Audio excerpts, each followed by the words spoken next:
Hello, everyone. So I'm back today, and I've managed to wrangle in a guest who is way too talented to be on here. However, we're gonna just go with it. Do you want to introduce yourself and what you do and all of your amazing stuff? Amazing stuff. First of all, wrangled in, bruh. What's good, y'all? It's your boy Task, the old nerdy bastard. I am the most I've been called the most controversial comic book guy on Twitter. I don't know why. I just talk Because you about interact with people. That's the problem. what's that? When you talk to the people, then you become controversial. Listen, man, listen. I'm all about the conversation. I'm all about that's how I met you. It's true. I'm Yeah. all about conversation. Like we can talk. Like I'm all for it. And one of the main reasons why I like to do that is because I, I'm all. I have, the ways that I think, the ways that I know, but we all live life differently. So someone like you could give me a perspective about something that I didn't think about, and Yeah. I'll be like, okay. So when I'm talking to people, it's because I really want to find out. I really want to know, like, okay, talk to me. Like, tell me why you feel this way. And Hence the Civil War essay, right? It's so, all. so that essay, no, listen, that essay, that was when I really started fucking with you. Let me tell you why. I'm a big fan of people who are unapologetically themselves. Like, unapologetically, like, boom, there it is, bro. This is some Ready. shit, but I did it, and I'm gonna put it in here, and you're gonna read it. And guess what? People did. I was like, Everyone read it. It was great. guy. He ain't shit, but I like this guy. And so I've been cool with you ever since, man. Yeah, I mean, I had to win the argument. The only way to do You that did was to win write. the argument. I had to try. I had Okay, to I'll try. give you that for trying. I'll give you that. But that essay, oh my God, I've never seen our chat all come in unison. Maybe That essay, against me, no, but it brought us together unlike anything ever. We were it all is like, true. what in the hell is this? I mean, you get me to a point, and I'm like, okay, well, the only way I can actually express all my points without being like, interrupted in the chat is by writing a damn essay. So, I write a nice 3-page quick essay on You at did 2 it. a.m. and And it what was was great great. about it was that you called our bluff. We were all like, bro, go ahead and do it. And Yeah. you weren't going to do it. And then Hey, you when did you're it. I was like, oh my God. I was like, did yeah. this man just upload a Microsoft Word Excel into the chat? I love it. I love it. One day I'm gonna publicize it and it's gonna be glorious. Do it. I will. Absolutely do it. So, and um you also make comics. So, you're also Yes, I am a comic book writer. It's very, very, excuse me. It's very, very hard for me, I'll be honest, to talk about my comic book stuff because I feel like, and this is just me, I feel like I haven't earned the title yet. I feel like even though I have written comics and have successfully put them out, personally, I'm very hard on myself. And personally, I just feel like I'm not there yet. And so it's hard for me. So people like you have to tell me, like, bruh, promote your comic. You yeah. and I'm just like, Yeah.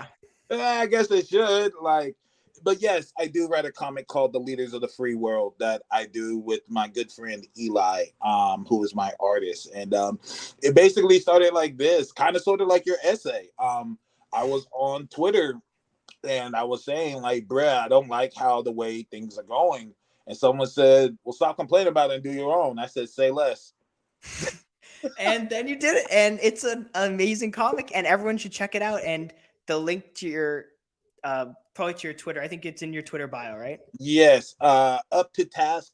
Um, that's my name on all platforms because we're all just moving to a bunch of different things now. Yeah. I need a blue sky invite though. I don't know. I I need think that. I need that I'll hook you blue up with sky that. invite. I think I'll hook you up with that. I'd appreciate that because I'm like, I don't know Yeah. how to get these elusive invites. Like, You it's like gotta some be cool, and you gotta know cool people, and so you know this cool guy. So I got you. appreciate that. Yeah, I need to get on that because that feels like where everyone's actually going. So I need to get myself on that thing. But yeah, Blue Sky is cracking, and so is Threads. Instagram Threads is like popping. it's weird. I have followers on Threads now, but I don't get any no engagement. Like tweets, I get more engagement than Threads. Of course, I just think that the discourse has to hurry up and get there. So you're a young dude, so you weren't around during the MySpace Facebook migration. Nope. So when Facebook dropped, we were all like, "This is just MySpace." Yeah. And we were like, "Dude, it's not going to take over MySpace." Sure enough. And I'm just saying, I feel that in the air with Threads, like especially because Twitter is it's Instagram too, right? So it's like I've seen a lot of people go on Threads who have never been on Twitter in their lives because I think because it's Instagram, it's connected, right? And so I think same thing. It has its own app, but just like Facebook has the Messenger has its own app too. Yeah. So and they're linked. And the cool part about it is if you post something in Threads, you can add it to your story on Instagram. Yeah. So which you can't do with Twitter, obviously, which is at all. Yeah. Which is I'm gonna probably start using Threads. I have an account, like a account for the podcast. I don't have my own personal account because I don't know. I haven't done that yet. Get on it. I'll do it one day, but right now I'm just using even my Instagram. I don't really use anymore. I just use the channel's Instagram. So I've been chilling, but. Well, we both need to promise each other we're going to get better with that because if we want to push whatever it is that we're doing, we just got to get with the times. You feel me? And I despite the fact that I'm like, I should be in the like type of people who would be first onto these things. It took me about 4 or 5 years to actually be okay with TikTok. So, we're still, I get very annoyed and I take a lot of time to get there, but. Listen, and maybe I'm too old for this shit. I can't get into TikTok. I think that's my line. I think the line for me is TikTok. Like, I'm just like looking at this shit and I'm just like, this is stupid. It is stupid, but at the same time, the view numbers really make me happy. So, argue with the numbers. You're 100% correct. And everybody gets on me and they were like, dude, your content on just how you speak on Twitter would kill on TikTok. It would. Yeah. It would. And I tried it for a little bit and I hated it. I just need to get over it and just get it going. So we gotta push ourselves for that. So I expect you to do that to me. Yeah, I'll make you get on TikTok. I want to say, yo, man, you haven't posted in a while. I'm like, damn, you're right.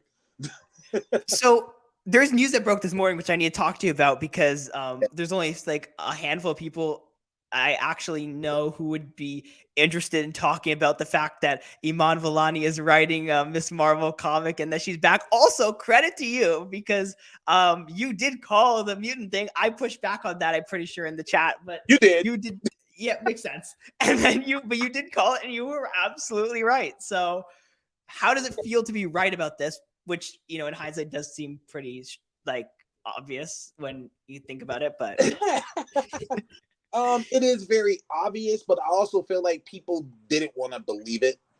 Yeah. But I told them, I'm like, bruh, I've been doing this longer than most of y'all been alive. I know what time it is. I know what's happening. And when they officially said that Ms. Marvel is a mutant in the MCU, first thing I said, oh, so they're going to do that to the comics. They're going to the comics. And for those listening who don't know, some backstory on the Ms. Marvel character. So there was this guy named Ike Perlmutter who was jerk. Hate him immensely. Yeah. So you know what time it is. Yeah. But just for people who don't know who are listening, I always try to say it's good to get backstory. So we'll make it quick. So Ike Perlmutter was this gentleman who was the head guy of Marvel, period. That means studios, all of it.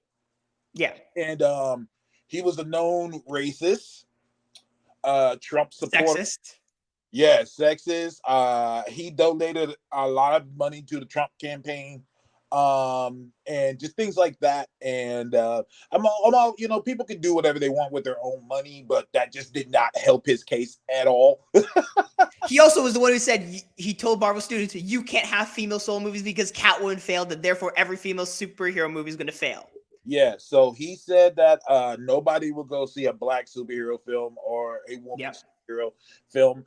That's why when people bring that up about how like long it took for Black Widow to get a movie, so on and so forth, I always say that's kind of unfair, even though it's true, because that wasn't Feige's plan. Feige said off rip, I wanted Black Panther and Black Widow in the phase one.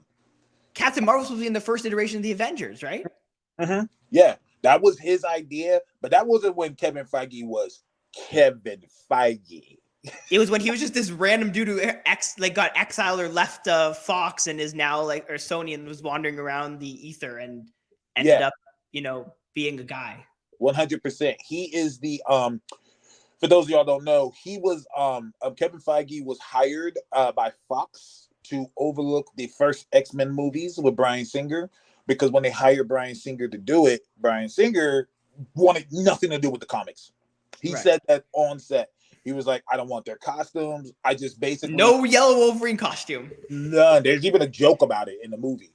And he even said he had a strict no comic books on set policy. He didn't want none of that stuff on the set. And you can listen to old Hugh Jackman and Halle Berry interviews where they were talking about their time on there, and they were saying someone was sneaking them comic books underneath their doors into their trailers. That was Kevin Feige. Yeah. He was sneaking stuff in there. So that's why I'm excited for all the mutant stuff coming, because Feige waited like almost 30 years for this.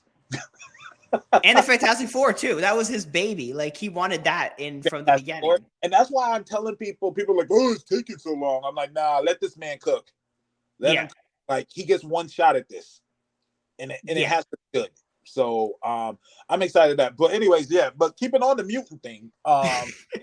So Ike Perlmutter was very, very mad that Marvel did not have the rights to Fantastic Four. Marvel didn't have rights to the X-Men. The MCU, I mean. MCU didn't have. So Ike Perlmutter was like, okay, we're just going to bury them entirely. So for a long time, they canceled Fantastic Four. Until 2019, I think, right? Yeah, it was like 28. This was probably a little bit before that, but they've been working towards that. They canceled Fantastic Four. They got it just completely out of here. And they got, they didn't fully get X-Men out of here because X-Men are Teflon. People love X-Men. But for a second, they tried to get the Inhumans to replace the X-Men. Well, that was the time when they did Inhumans versus X-Men and they did all that stuff, right? They try to push the Inhumans up. And I think there was a time there's only one X-Men book even going on, like one team book. Yeah, there was one time there was more Inhumans books than there was X-Men books. Which is ridiculous. Which is insane. Yeah. And they killed Wolverine, and they really ran a campaign to get the X-Men out of here. And I have t-shirts that I bought during the time where there are comic covers, like the Secret Wars cover where Spider-Man has the black suit. And they literally took that picture and erased Spider-Man. They kept Spider-Man. They erased all the X-Men characters on the cover and all the Fantastic Four characters, and they replaced them with Inhumans. It was insane. I was like, you're going against your own people, but that was Ike's deal. So there was this character that they were creating. Her name was Miss Marvel, and she was supposed to be a mutant. Ike Perlmutter stepped in and said, nope, we're going to make her an Inhuman. Yeah. And so they made her an Inhuman, and now that all of that stuff is gone, they're correcting it wrong. So while I hate how they did it with killing her off in a Spider-Man comic, what's that? In a Spider-Man comic too, not In History Month, I'm like, oh my god, oh my god, whose idea was this? This is why we need more people of color in those positions. Absolutely. Because in their defense of sorts, they've never had to think about this. A wise man once told me, he was a white dude. A wise man told me that the definition of being white is never having to think about it. That's one of the hardest lines I ever heard in my life. Because me and you, I'm pretty sure we've been in situations where we had to feel like, damn, I'm the only person of color in the building. Like I gotta do things differently. I gotta think like this. I've gone to an airport before, so you know, I didn't want to say it. I know. I was like, no, let me say it for you. So yeah, great example. Yeah, we've all been in situations like that. That is a privilege that they have, that they don't have to think about that at all. And so the people in the higher ups, they don't have to think about, what are Asians gonna think about this? This is Asian History Month. Maybe we should not do this here, or do it better. And so they ended up doing it. So basically they ended up killing off Miss Marvel. And when that happened, I said, I already know what time it is. And everyone's like, what? They're like, they're gonna bring her back. They're gonna bring her back as a mutant. Yeah. And everyone was like, well, why would they do that? I said, well, two reasons. Number one, they have a movie to sell. They're not gonna have her be dead when the movie is out.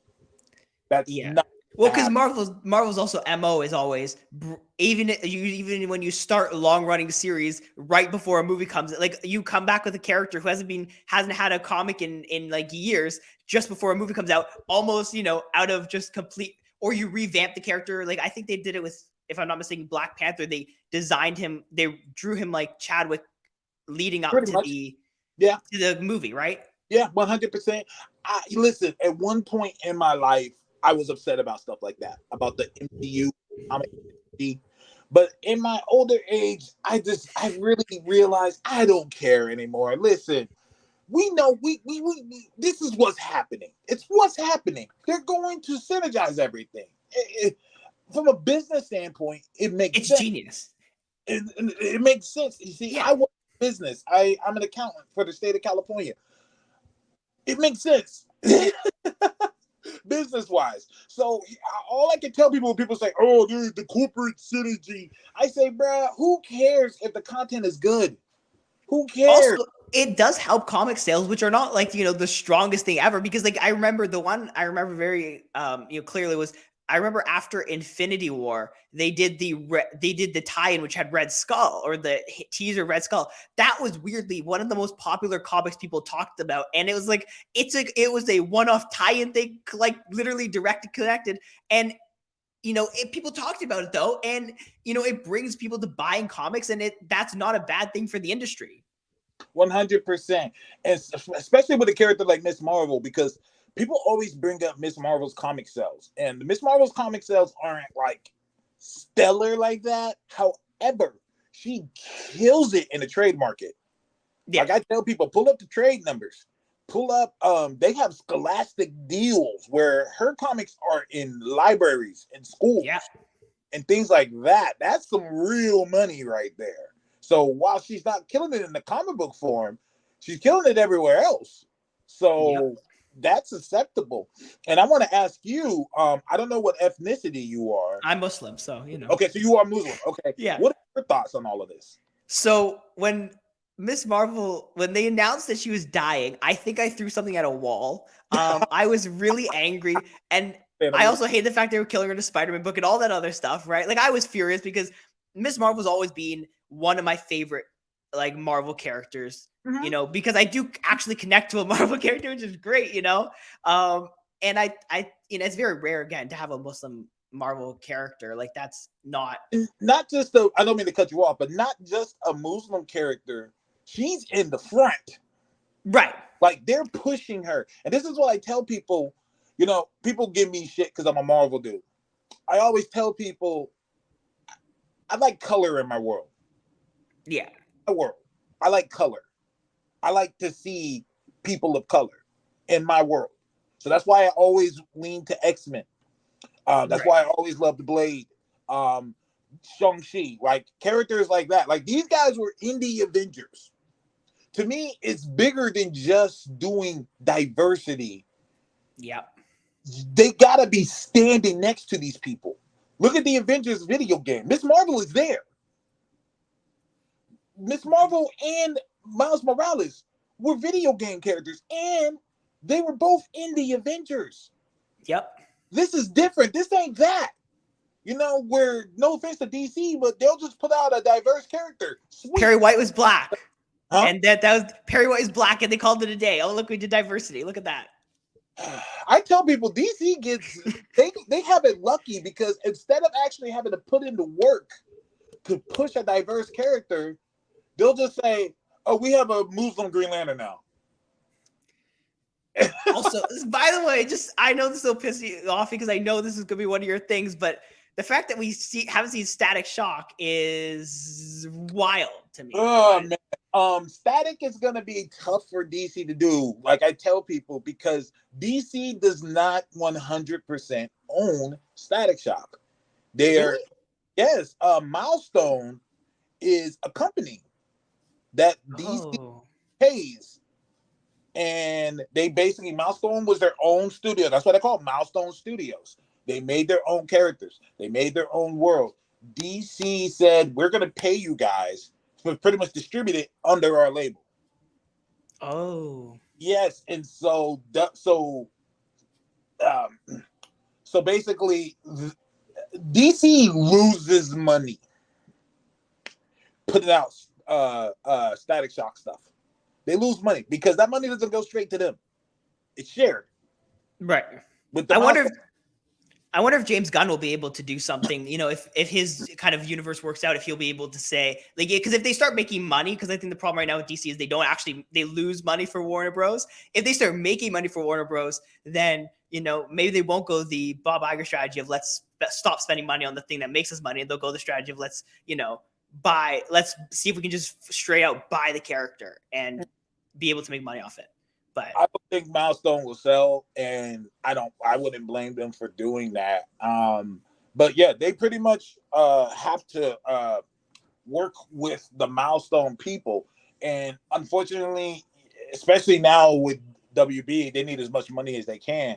It's just not financial. It doesn't make financial sense. I'm saying in the future, I'm saying like, you know, like what they did, what their Marvel did with Spider-Man, right? They basically said, look, Sony, we'll give you the money from the movie. Just let us have the character in our universe, right? Like, I think DC, I do believe in James Gunn. I do believe we can get to that point with DC where, you know, we literally they can say, look, how successful these movies are. You know what? We'll do solo Static Shock films. You can take like at least the majority of the money, because we're making so much money off this character in our other movies that we can do that. Like, see, here's the thing. I don't know if you know how the Sony MCU deal fully works. I know how the old one works. I don't know how the new one works. So basically, here's what it is. Feige's like, look here, man. We'll make this movie. We'll make the movie for you, 100%. You guys get all the ticket sales. Yeah. We just want merch. Yeah. That's the deal. We just want merch money. Y'all can take everything else. So No Way Home makes $2 billion. That was Sony's thing. Marvel's like, cool, we got merch deals. Now people are saying that's a bad deal. I'm like, It's not. George Lucas is living off merch deals right now. So I don't know if that's a bad thing, but like wait, are you serious? I'm like, I tell people, I say, you got to ask yourself, are you aware of how much money Spider-Man merch brings in a year? People keep thinking action figures, Halloween costumes, pencils, school supplies, backpacks, plates, birthday gear, everything. Yep. That's merch. Yep. Spider-Man, no superhero sells more than Spider-Man. That is facts. I tell people, I always keep it fact-based. Merch-wise, nobody sells more than Spider-Man. Not even Batman. I feel like Superman might be close because think about... Really? Superman doesn't even sell more than Batman. Really? Batman sells more than Superman, yes. Superman is not as popular as people think he is. Okay, popular is not what it is. people know of Superman, but the fact is that for years they've made him kind of corny. So like people don't really mess with Superman. Like they don't really care. They've put so much focus into Batman and establishing Batman. People like him more. Superman still sells. Superman still does great, but Batman outdoes him. And at one point, Wonder Woman came really close. I'm hoping James Gunn could bring that up, even though I don't want to say I'm concerned about Superman legacy. A lot of the decisions that he's made recently kind of like made me go, huh. So let's talk about Superman Legacy then, because we might as well. Oh, my bad. Yeah, I'm sorry. I just be spitballing. Hey, no, this worked perfectly because now we can talk about Superman Legacy. Okay. And well, first, actually, before we do that, we love the Ms. Marvel X-Men costume, right? Like that's an amazing costume. They're letting y'all know. Look, she's an X character now. It's awesome. I love it. It's great. I'm totally like. They let y'all know. Like, look here, man. She's an X-Men now, and I get in trouble for this, but you know, I'm very blunt when it comes to things, and I just said straight up, the Inhumans did not serve Miss Marvel at all. Yeah, at all. These are facts. Once again, fuck your opinion. These are facts. The Inhumans have not served Miss Marvel at all. And when we think Inhumans, we don't even think her. We think Black Bolt. We think Medusa. We think Karnak. Miss Marvel is later down that chain. Later down that chain. And anything that happened regarding the Inhumans, she wasn't even there. Yeah. Any important moment, they had the Death of the Inhumans comic. She showed up on a TV screen in one panel. Yeah, like, there's no reason that she's an Inhuman at all, other than there was a jealous white dude back in the days who did not want her to be what she is. And as you said, I'm a comic book creator, so my side, I will always side with the creators. And the creators said, "This is what we originally wanted." Say less.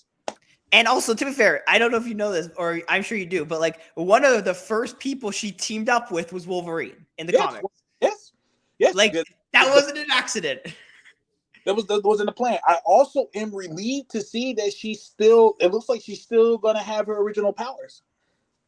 Yeah, I don't love the power thing, which is a whole nother side of this, but let's talk about it. I'm very interested in your thoughts because you are a Muslim yourself. So yeah, and I've gone on this in the chat, especially when the show is coming out, because I know that I love her original powers from the comics, her stretching powers. I know people say Mr. Fantastic, all this other stuff. I just feel like there's a little bit of a simplicity to it, and I feel like the new powers, which although they're kind of growing on me, I feel like there's a little bit of it's just a little bit much. Also, it's too much like Captain Marvel. And I think she needs to be her own character. And at the end of the day, yeah, sure, it's Mr. Fantastic, whatever. But I feel like it's still more of a unique power set, which you don't see in a lot of characters. I know, again, I can name the characters that are like that. But at the same time, I just feel like it's something unique. And I like that. And now it's kind of samey, especially on the screen. Mm-hmm. I don't know. I just get bad vibes from that. So no, that 100% makes sense. So here's the deal. Miss Marvel was supposed to be a sidekick. Yeah. That was the original push. That was the point. She got too big. She got too big for her britches. And to be honest, she has, other than she likes Carol, she has no connection to her at all. I don't think they've been in the same comic for that many issues. Like, I'm being honest here. Like, I'm like, go ahead. The only time was based off like purely memory, was the very beginning when she had her hallucination in literally the first issue where Carol shows up and she's like that. Other than that, I think she had no connection to Carol at all. None, because she got so big and so popular. They were like, we don't even have to do that anymore. And also, her powers are nothing like Captain Marvel's. Like, she really is her own character. And so, because of that, Marvel was like, well, we have a problem now. Like, she's now become more than what we wanted her to be.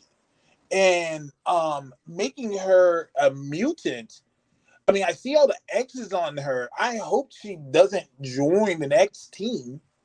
I hope she doesn't. One thing I think Miss Marvel will do very well is she bridges the gap between X-Men and Avengers. Because there is a gap. Yeah. And she bridges that gap because which Wolverine also did to an extent, but yeah. What's that? Wolverine did for a time do that too. See, that's the thing.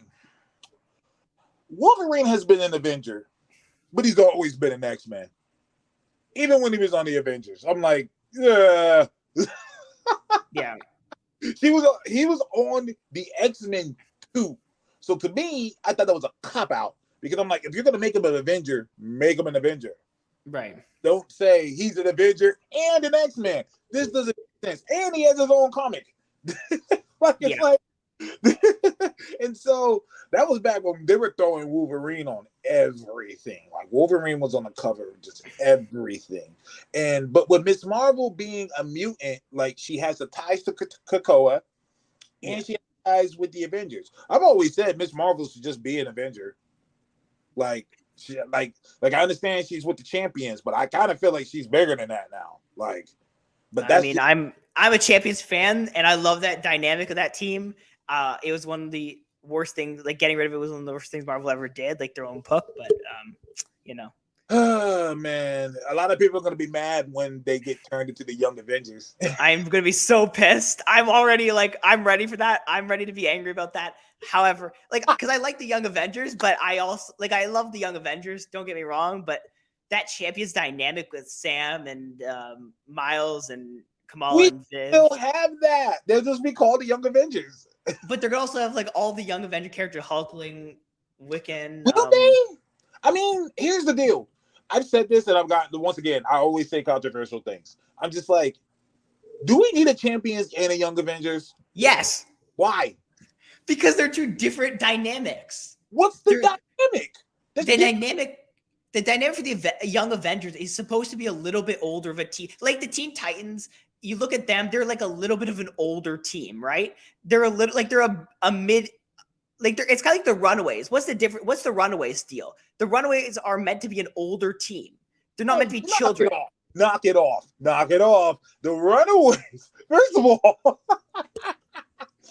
of all, what makes the Runaways great was that they're in the West Coast. I've always loved that because everything in Marvel is in New York. Right. And like, I was like, dude, the West Coast must be a wasteland because ain't nobody over there. So one thing I like about the Runaways, they were over there. Number two, their story was based on their parents. So it made sense for them to be together. My problem with Young Avengers and Champions is that their purpose is the same. We're young people and we've come together to form a group. Sweet. Why do we need two of them? I understand that, but I also think that there is a difference between, like, okay. I think the Young event, the champions should have always meant to be like the quite literally targeted toward like the youngest demographic of people, right? Like you're then the teenager kind of is more for the Young Avengers, right? Because they do, like, you have to, I think there is a valid reason to have a separation between like a little bit more of a mature teenager team and then like a young kids team, right? Like, I think there is a valid thing, and I think DC's done this to some extent with, you know, various versions of Teen Titans and Young Justice. You know, they have Teen Titans, and then they just have Titans. Yeah. And the Titans, Nightwing, Starfire. Okay. Right. Okay. So let's do this then, since I got you. Champions. Give me 7 members now. Go.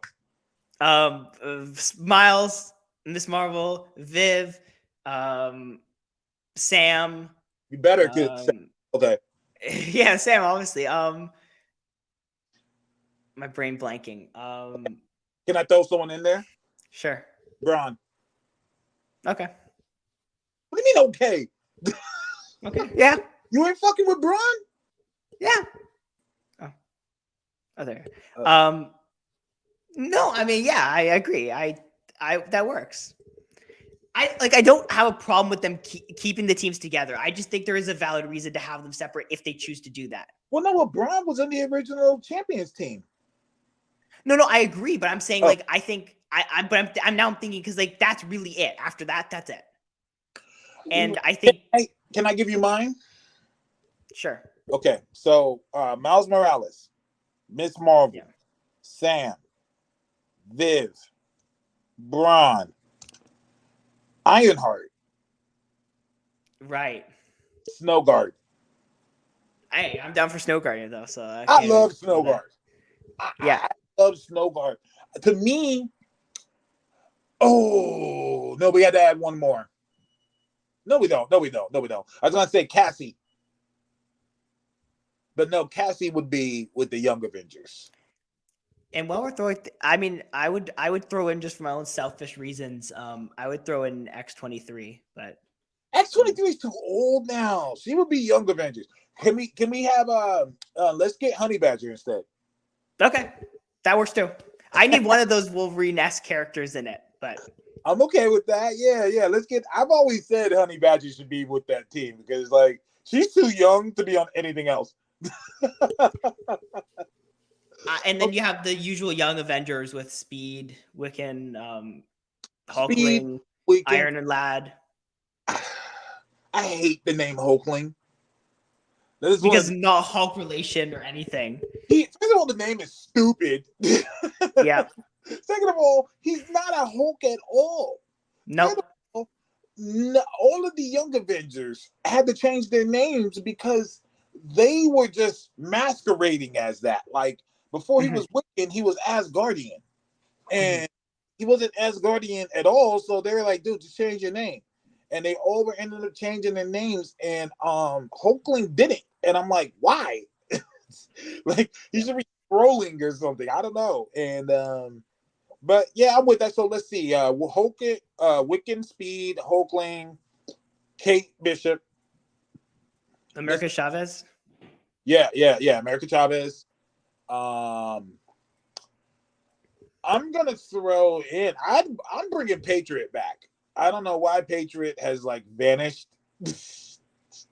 Captain America 4. Don't worry, it's gonna come. Oh well, yeah, of course. Patriot. Can I throw a deep cut in? Sure. Okay, I'm gonna go Kitty Pryde. She's too old. She's like grown now. You want a mutant on the team? I want mutant. I think there should be a mandatory number of mutants on every team, though. I agree. Okay, so Young Avengers. I have an idea of someone. Or you could actually put X-23 on the team because she's old enough to be on that team and not. I disagree. Can we put a former mutant member on the team? We could put what the fuck is his name? Prodigy. That works. Prodigy was on the team. Yeah. And he got his power. He was on the team when he didn't have his powers. He got his powers back now. So I like that lineup. So we got to get them to revamp the books, and we got to be happy. And I will be so happy if they bring back Champions. I will literally be so happy. I feel like coming. I don't know if it'll be Champions. I can see it be Young Avengers instead because once again, this is about IP. This is about property, and what name is going to be bigger? Champions or Young Avengers? But I also think IP, but also brand differentiation matters, right? Like I think you're right about IP, but also brand differentiation. Does it? And because Marvel is such a powerful name that, especially like honestly, if I were in the marketing department for the movie, I would say make a Champions movie, not a Young Avengers movie, because I think the pressure attached to an Avengers anything is significant. And although there is high reward, I think you could still get that if it's called Champions because of the Marvel name. I would actually tell them, do not call it Young Avengers because you're instantly making it that you're putting more pressure on it than it should have. Okay. I can agree with that. Like I would actually for the movies, for the comics, I think that's a little different. I don't know what the sales are for Young Avengers versus Champions. So I wouldn't know which one is better. But I would say from the movie perspective, absolutely. If I were in the marketing department, I'd say you better not name it Young Avengers because that pressure you put on that movie, if it doesn't make $1 billion, is a failure. I think anything Avengers is going to make $1 billion. But I think if you it may not, because of the dynamics of the team being so new and different. People may not like it, right? Like instantly. I mean, I get what you're saying, and I agree with you, but I also feel like that could go both ways. That, people wouldn't support it because it isn't Avengers. If they put Avengers on it, you're automatically going to get people to go. Like, I just remember the Age of Ultron, how much that pissed people off, and I mean, obviously that has to be called Avengers. But I think and Civil War did exactly that, right? Like it was an Avengers movie without naming it Avengers, and it made money. So Captain America is not an Avengers movie. I mean, I'm saying, it has all the characters. It furders that specific story. It does. I don't know. I mean, I personally think, yeah. It's just convo. We're good. So, do you want to talk about Superman Legacy? Let's do it. So, James Gunn is very anxious to announce things, and I guess he decided, because no one's going to be able to go to Comic-Con because the actors are on strike, because everyone's greedy in Hollywood, which we could get on about, but I want to first talk about Superman Legacy. He's announced names, slowly leaking them through the press, obviously all intentional leaks, because nothing like this gets out unless you want it to, and then he confirms it later anyways. And he's come out with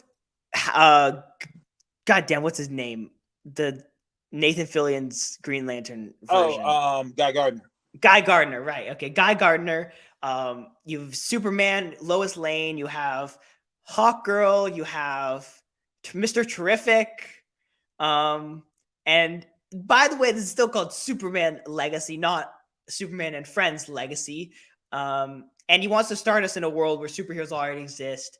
I think the question I'll ask you honestly about this is, do you think he's rushing into this?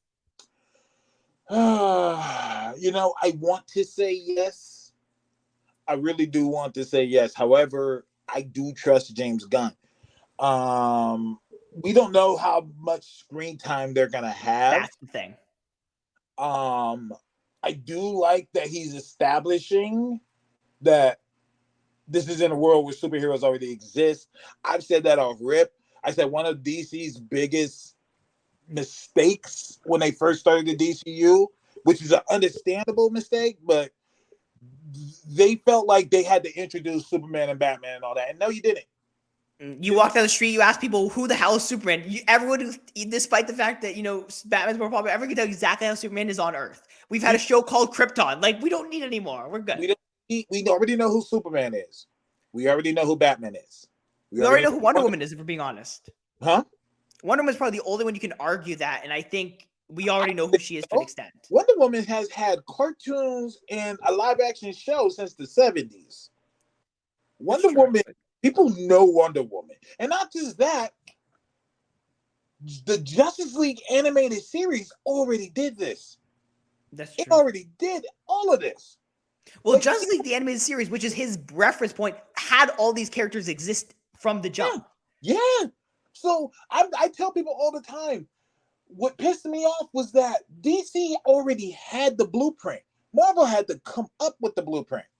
DC already had it, bruh. They could just do a movie out of the first episode of the Justice League cartoon. Absolutely, with the white Martians. Yep. They could also introduce Martian Manhunter. We don't need to be explained what Green Lantern is. He literally just had a movie. I mean, Justice a little bit. We don't need to know who Flash is. We all know who Flash is.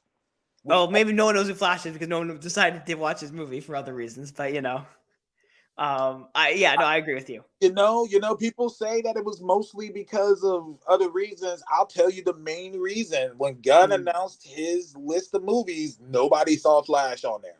And what I've been saying forever is, look, when Marvel did the same thing by accident and we saw the results, they announced their future slate right before, I don't remember what movie it is anymore, but they announced it right before a movie came out. That movie did not do well in standards. I don't know if you remember what movie it was, but they announced their phase 4 slate right before it, and that movie didn't do well because everyone was looking to the future. I mean, yeah, I think that's one of the main reasons. I mean, well, of course, because COVID happened, but a lot of people were questioning Black Widow.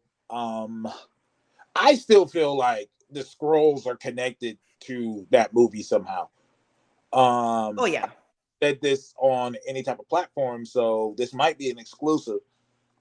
Ooh, I think the Taskmaster protocols has something to do with scrolls. interesting. Actually, I think so, especially in episode 3 of Secret Invasion, they mentioned the dude's name, yeah. um, who ran the Red Room. The Red Room. Well, they said the scrolls were the reason that they knew about the Red Room and shut it down. I think they said they shut it down the first time before it reopened, right? For Black Something Widow. like that. And but once again, one thing that we never learned is what exactly is the Taskmaster protocols, and how does it? Right. It's obviously it's something. It's a program or something. And to me, it seems like humans may have known. Some humans knew that scrolls were here, and this was their combat against them.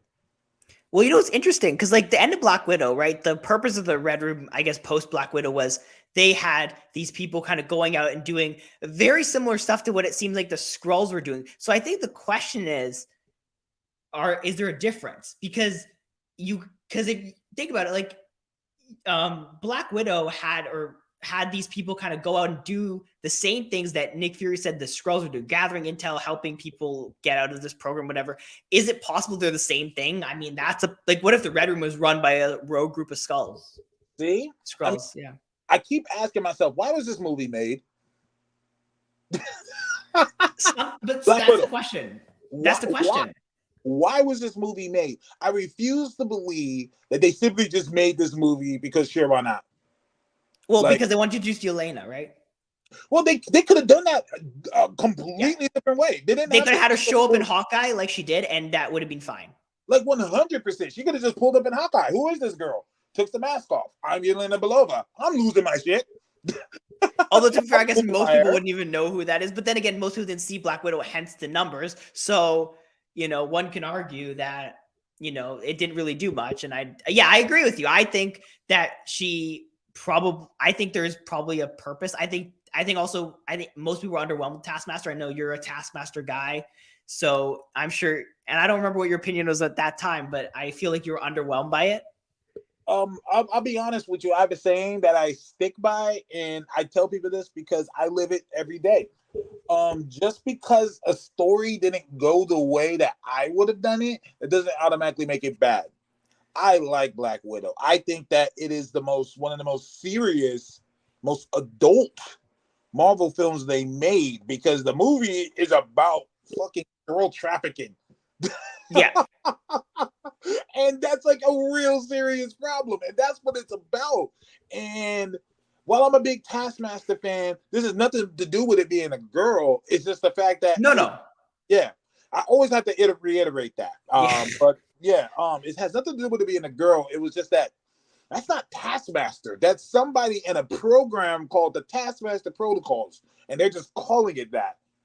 And I'm like, that's not that at all. But it fit the story they were trying to tell.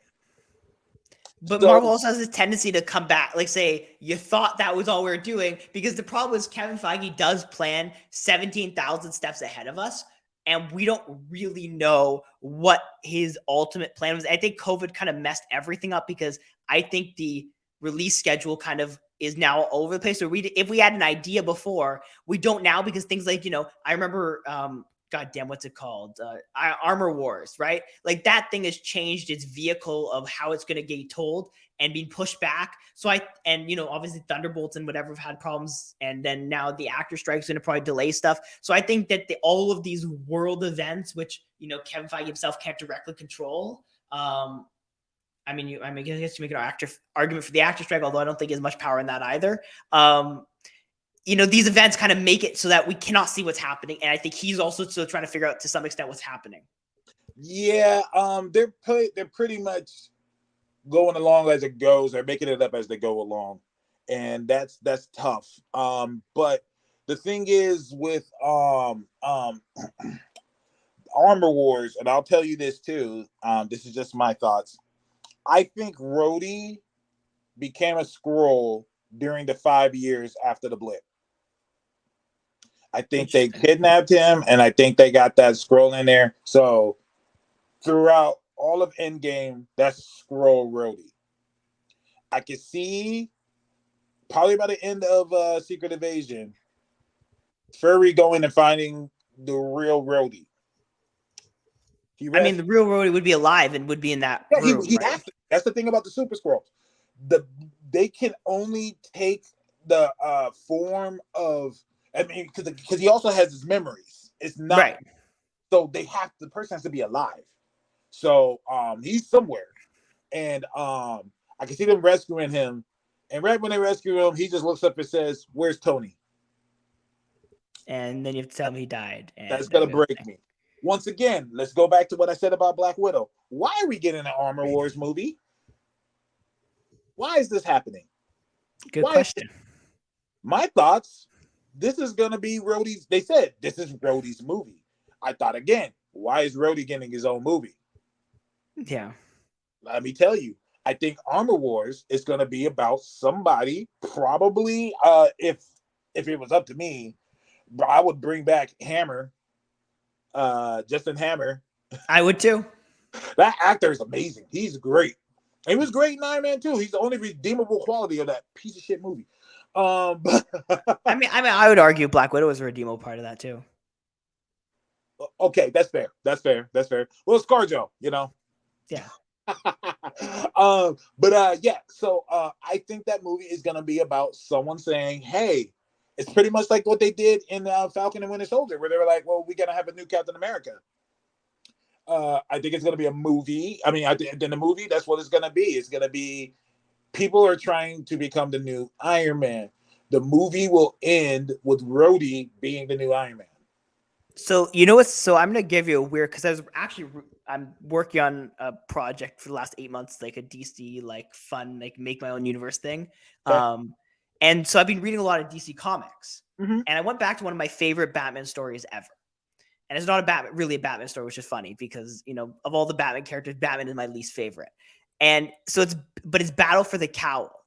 And instantly, like my mind, when I was reading it just recently, I think a month ago, I was like, this is going to be Armor Wars. Like this kind of thing where, you know, you have all these people who want to be Batman, right? And basically you have this one Batman who's the bad guy, right? Because obviously I don't think it's spoiling comics that's been out for ever, but Red Hood is obviously Batman in that, or is a Batman in that, and he's the villain too, right? And so I think, and you have Nightwing kind of being the person who doesn't want to take on the role of Batman, and you have that conflict. I think you're going to see that exact same conflict in Armor Wars. I think that makes perfect sense because we still never, I know people like to joke about Spider-Man being Iron Man Jr., but we've never actually seen, well, what is the fallout of losing not only a billionaire, but also the kind of prime superhero, right? The OG.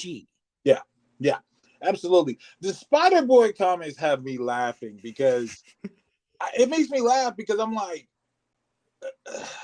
do y'all even know what you're saying when you say that? They're like, oh, well, he had to use his suits, blah, blah, blah. I say, sweet. How did he defeat Vulture? Did he defeat him with one of Iron Man's suits? No, he got to take it away from him, actually, because Iron Man didn't think he was worthy of it. So you guys completely skipped the whole entire message. Also, those same people, by the way, don't have any issues with Batman gifting every DC superhero their powers. Basically, here's the deal. I'm giving up talking about that. DC gets so many like passes. Batman is the start of Wonder Woman and the start of Flash, but you know, whatever. Jesus Christ. You know, I want to have, you know, I'll have a controversial conversation. Is Batman really popping like that anymore? I mean, I don't think so, but listen, man, we got a Batman movie who it couldn't crack a billion. Couldn't crack a billion. It didn't even crack 800 million. Like Doctor Strange ate his food. So did Thor. All I'm saying is I think DC, you're looking at a big issue when you have a Justice League movie, no matter how bad it actually is. If you can't make more than Batman versus Superman, which didn't even do that great, by the way, you know, like relatively speaking. Here's the deal. Batman and Superman did good. It didn't do as good as it should have.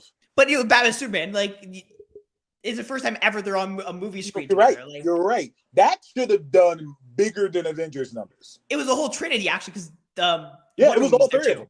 It was all three of them. I'm like, okay, this is out of here. You finally get the Trinity together, and they introduced Wonder Woman. It was fantastic. They did. Yeah, first time ever. That part was good, but the movie was shite on a stick. I can't believe there's a Superman movie that in a big plot point is a jar of piss. What are we doing? There had to have been somebody on set like, man, what the fuck are we doing? What are we doing? What is this? And Superman, I'll never forget the scene where Batman is chasing these Russian dudes, and Superman jumps in and just lets the Russian dudes go.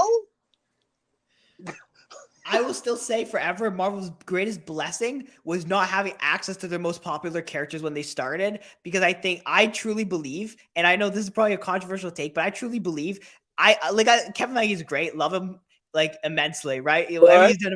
But I think if you're given the whole toy box, you could go a little bit crazy and you could get a little bit too over anxious. And I think having to basically say, first of all, we can't have any of your popular female characters in your movies. You like starring in movies. You can't have any of your X-Men, your Fantastic Four, or your Spider-Man. I think that really did help them because it helped them start small, right? You started with just Iron Man, right? Then you said, okay, we did this. Now let me do Captain America. Let me do Thor, right? Let me do Hulk, right? And you kind of said, because again, people forget this and people are criticizing the castings of these characters in Legacy. And I'm like, do you not remember what Robert Downey Jr. was when he was cast? What Chris Evans was that dude in those stupid sitcoms and in that stupid Fantastic Four movie. Like, Robert Downey Jr. was this dude who just came out of jail. Like, are you kidding when you tell me, oh, Marvel has A-list actors and DC is casting C-list actors as their popular characters? You know exactly what I'm talking about saying this, but I mean, you're right. Well, people have asked what has Marvel done right and DC hasn't. What Marvel has done is they made you care about the world, right? Not the superheroes. That world entirely. So any character that you introduce into that world, people want to know more about it. That's what concerns me about what Gunn is doing, because I'm like, bruh, you ain't even got the universe going yet. You ain't even got the universe going, and you're already talking about, I'm introducing all these people. And everyone was like, I mean, a lot of us nerds are like, oh, great, especially with Mr. Terrific. I said that everyone wants Static Shock. I want Mr. Terrific. Mr. Terrific has the chance to be, I won't say that Black Panther, but DC has a real problem with ethnicity. And one of the things is no one will be, one of my favorite lines that Jay-Z said when he was dissing Nas, he said, the sun don't shine if sun don't shine. Right. And that sun is Batman. No one can be bigger and better than Batman. That's their rule. No one can. They will not allow it to happen. And that will be their problem. Marvel is completely okay with saying, no, Black Panther's that nigga. Yeah. No, Black Panther is the guy. Yeah. He's the dude. They have no issues with that. They have no issues saying, oh, Miles is him. Like, no one has issues with that. Listen, 10 years. I tell people, give me till 2030. Miles might get Pete out of here. This might be controversial, but listen, I got a lot of kids that I have kids of my own. They're in their 20s and shit. They were raised with 2 Spider-Men. Right. We were all raised with 1. So that's all we know. These younger people, they have 2. Well, now we've argued there are 7, but but right now what's getting pushed, and that's back to what I said earlier. Yeah. DC is not willing to do with Static Shock what Marvel is willing to do with Miles. Miles has his own video game. Miles has his own action figure line. Miles has a hit Oscar-winning cartoon series. Do you see DC doing that with Static? No. They're not going to do that. They're not going to do that. And that's why I say Static will never be Miles, because Static will never be in the Justice League. Nope. Guess who was in the Justice League? I mean, in the Avengers? Miles. and Miss Marvel and Sam. Well, Hell, and that's why I think you're saying Mr. Terrific has an opportunity, right? Like yes, that's the he has that potential to be that. And in all honesty, it seems like James Gunn is trying to do the Terrifics. yeah. Which if he does, I'm a big Plastic Man fan. Plastic Man is my favorite DC character because Plastic Man is the most powerful being on DC. People don't know that. He is. You know that, right? Is he? Wait, what? Every time Batman forms some kind of group or team, he always seeks out Plastic Man. I thought just because he's a doofus. Huh? I thought the point was he was a doofus, and that's always like, you know, the best thing for Batman to have. He is a doofus. But when he gets Right. serious, he's the most dangerous being. Superman has said himself, there are 5 beings on this planet I'm afraid to fight. Plastic Man's one of them. That's fair. Why? Plastic Man can do anything. He can become anything. Anything. Let me bring it closer to me. Anything. Planets, giant robots, anything. It's kind of funny. He's the ultimate Batman friend because he's the ultimate prep tool. 100%. Whatever you need. Plastic Man's like, I'm there. I got you. What you need? Oh, shit. This guy is beating the shit out of every member of the Justice League. Let me become so small that I clog up his breathing. Now he can't breathe. Yeah. Oh, shit. Plastic Man just saved the day. Oh, yeah. Plastic Man can't die. Yep. He got transported a million years in the past, and someone destroyed him, broke him down to like tiny itty bitty DNA.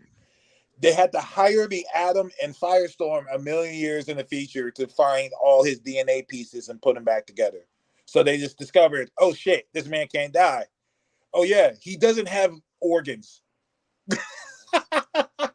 So this evil, when Martian Manhunter went evil and took over the world because he could just control everyone's brains, there was one person's brain he couldn't control. Can you guess who it is? Plastic Man. Why? Because Plastic Man doesn't have a brain. Right. He doesn't. He's not. He has no organs. Right. Most powerful being in DC. He can create his own powers because he can become anything. Now I need a Batman versus Plastic Man comic. No, I don't know if there is one. The world is lucky that Plastic Man isn't evil. Because now we need Plastic Man to be evil. Now we need Plastic Man to be evil, though. So you know.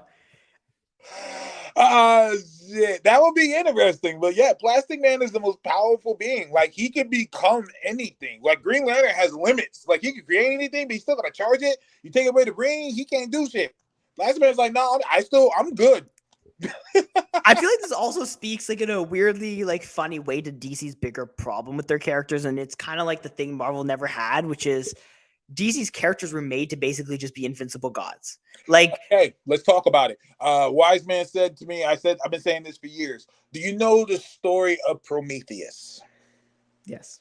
Okay. Vaguely. Yeah. Okay. For those of you who don't know, the story of Prometheus was the gods had fire, and the Greek gods had fire, and they would not give fire to man.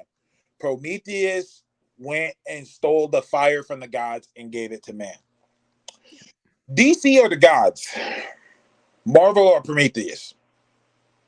Yeah. Marvel, when the smoke clears, Marvel, they're all humans. Like, with the exception of Thor, they're all just humans. And even Thor, they kind of used him as technology that hasn't been. Well, that goes back to Stan Lee. Stan Lee, he don't fuck with the idea of gods. Unlike Jack Kirby, who absolutely loves the fucking crazy gods. But yeah, exactly. That's one of the main reasons why he did it. But even then, with new gods, they're not gods either. They're just aliens. So that's what that was their push. They were just like, they're not gods, they're aliens. We just worship them like gods, but they're just aliens with different technology, just like we do.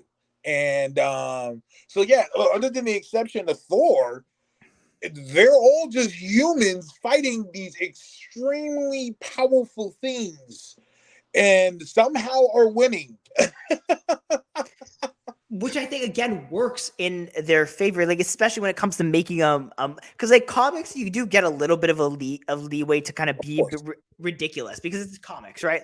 Like I know that's not like looking down on comics. It's just a fact, right? Like if you have comics, you can be a little bit more outrageous because people care a little bit less about like the specific details, and that's fair. With the movies, you don't get away with that because unfortunately, everything you do is going to be scrutinized every second. Like, you have to appeal to a larger audience than comics do as well. Which means Marvel was able to basically for the longest time just say, look, everything's science. Everything is technology. Thor technology, Hulk technology, Iron Man technology, the Captain America technology, everything technology. DC be trying to say this magical dude came from another planet and has all the powers, and one little rock can save him, and maybe his mother, the name of his Martha.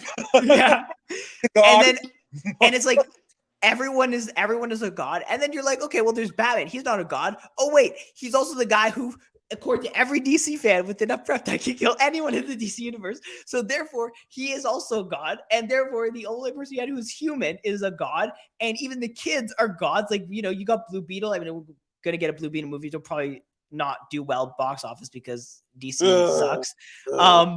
We're finally getting what we want, and they're not gonna let it do well.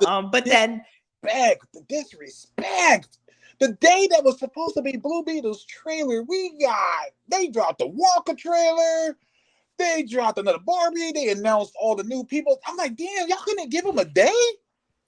Just one day. Y'all couldn't give him one day. That was disrespectful. I think they're trying to bury Blue Beetle, if we're being honest here. I don't think they ever wanted to release it. I don't think they're hardened to release it to begin with. It was supposed to be HBO Max exclusive. And there's part of me that kind of wishes they kept it that way. I feel like Blue Beetle should be on the big screen, but that wasn't their main intention. There's no big names in this movie at all. I love Holo. I love the main actor. Been a fan of him since, of course, from Cobra Kai. And I think he's a star. I think he's great. But I'm kind of looking at this and I'm like, bro, they might be setting this shit up for failure. Oh, no, it's going to fail. I mean, as much as I don't want it to, it's going to factually fail. I think it's probably benefited by the fact that I think they're doing a decent job promoting it in terms of like, oh, this will be good. But I mean, you know the rumors too. When Batgirl was canned, this was the other movie they had right in their eyesight of something they wanted to can. It was the Green Lantern show, and it was Batgirl, and they were all three of those they were looking to scrap. It was very well known actually that Blue Beetle was on that block to get scrapped. They didn't end up doing it. They end up, I don't know how, through what miracle they kept it alive. I don't know if someone really, really loved the movie, but they didn't want it out. I can tell you why. They had already finished it. They're already done making it. And so that's why they're like, well, we can't Batgirl was same thing, though. Batgirl wasn't finished. Batgirl was not. That's why they stopped it, because they were like, nope, don't even finish it. Blue Beetle, they had already did all the filming. So all they had to do was special effects.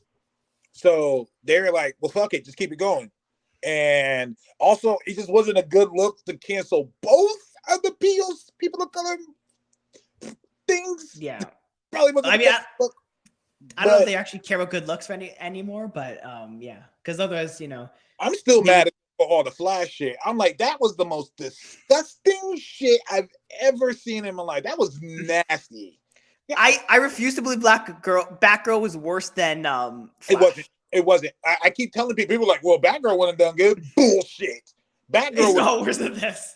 Batgirl would have done at least 400,000, 400 million, 400, 500 million. Easily. And also, Batgirl, like, Leslie Grace is a bigger name than whoever plays Blue Beetle. Like, yeah, Leslie Grace, old boy playing Firefly, he's fantastic. God damn, I don't remember his name. Brendan Fraser. Thank you. Yeah, he's great. Like, bro, that was an easy, like, 500. Michael Keaton was in it. Yeah, Michael Keaton was in it and all of that. Like, I'm just like, dog, man. That one sucks. Anyway, I refuse to believe it would have been worse. So, I wish I could continue, but I got another meeting coming up. Yes, I will let you go. I told you 45 minutes, and I ended up I figured I told you 45 minutes. I was like, there's no way in hell this will be 45 minutes, but whatever. It's all good. You did wrangle me that that I did. But I appreciate you coming on. All your links are in the description of the podcast or the YouTube video, depending on how people are consuming this content. And thank you again for taking the time. I know you're very busy. We were trying to do this for like a week. So the new job keeps busy, but I'm a man of my word. So yeah, I'm glad Yeah, we were no, able and I know last time I was busy too, so it's always fun. hey, we But got grown man shit to do, yep. You more than me, but it's still It's all good. But yeah, again, thank you for coming on. This is fun. We got to do this again at some point. Yeah, holler at me, dude. Let's do it. I'll find the right time to bring you back. Things are getting heated. But yeah, I appreciate you coming on, and thank you everyone for watching. Thank you for having me, bro. You take care. You too. Thanks. Bye. And so that was Task, the legend himself. Now, if you want to see more of our great content, you can check it out. We have our website up. We've got some more cool stuff coming. We've got a whole bunch of other podcasts. We've got all the social media stuff. We're doing giveaways on that. And you can follow me at CollegeMall03 on Instagram. You can follow us at ComicBoys_ on Twitter. You can, if you're listening to this on podcast, thank you for listening to us. And also go click the follow button, leave us a rating review, and leave comments. Go to YouTube too if you're on podcasts, because YouTube stuff has different cool stuff.